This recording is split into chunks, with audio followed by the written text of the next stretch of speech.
Avoid the campers? Can you avoid the humans? Well, you know, that could be. Come down and see what they can get away with. It's especially tough now, since there's a few campers, regular campers, that are looking for them. Yeah. Because somebody slipped up.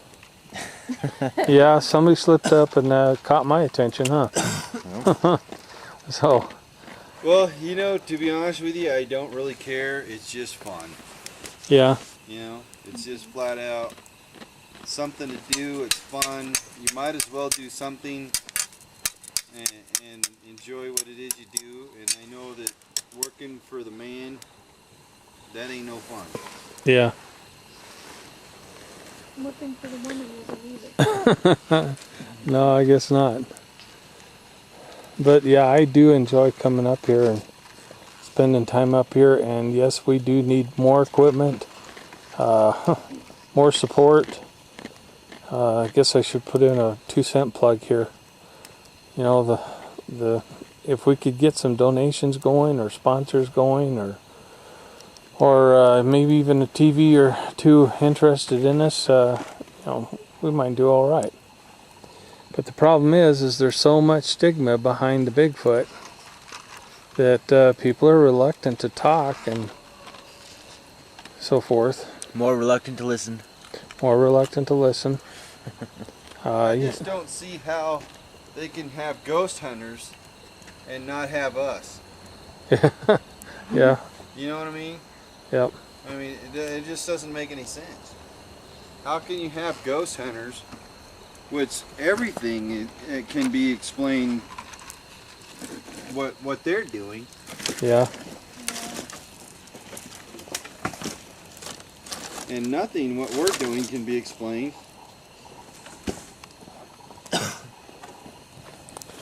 Well, Sneak up we had real toasted marshmallows here. Too bad I missed it. I mean, we're not making none of this. Set them on fire again for David. let me catch that. And that's the difference, you know. We're not making this stuff up; it's happening. Yeah. Stories here while we're here eating. We're going to talk about some stories and stuff. We got people gathered around the table chowing down. So I was asked to tell the story about the disappearing deer.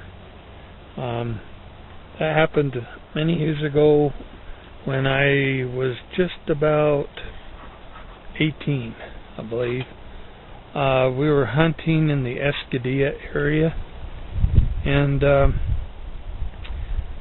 we stopped and got out of. We were on the south side of Escadilla.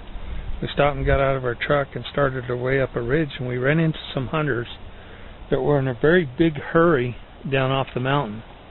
And they stopped long enough to talk to us for a few minutes, and we asked them, you know, what the big hurry was, and they said that they were getting out of that territory, that they were not coming back.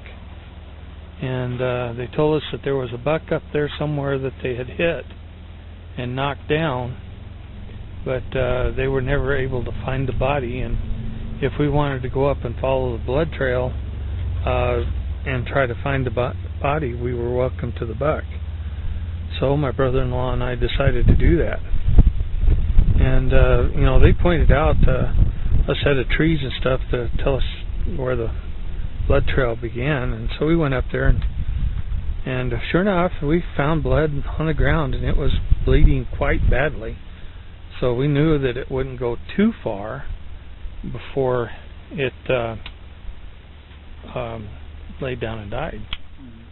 But the higher up we went on the mountain, the more snow there was.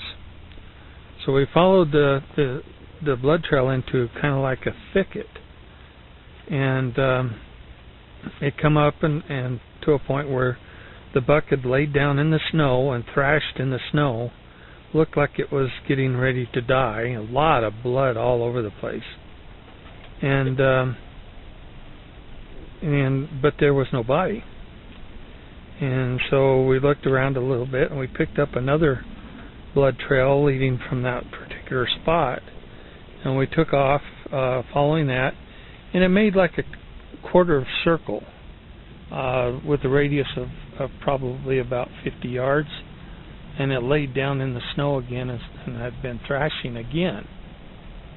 And we thought that was quite odd, but still no body, so we circled around a little bit and picked up the blood trail again, and this time it made another quarter circle, so we got about a half a circle made, and it laid down again and thrashed in the snow, and then there was no body, and then there was nothing else. No trail, no blood, nothing. And I had never known a buck that can get up and walk on a tree, a down tree, to walk out of an area and leave no tracks. Something had to have picked that buck up and taken it. So we were pretty freaked out. We started looking up in the trees for possibly a big mountain lion or something. That's the only thing we could think of that would be big enough to grab a buck and pull it up in the trees and get out of there without leaving tracks. And we did several circles around the area where it last thrashed, and then we circled the whole entire area that had the half circle that it had made, and there were no tracks but ours going in and out of that area. But there was a lot of down logs. It was something with a very good balance. Could possibly pick that thing up and walk right down the logs and walk out of that thicket without leaving a trail, and that's what we figure happened. So it was starting to get dark, and we decided it was time to leave. So we did.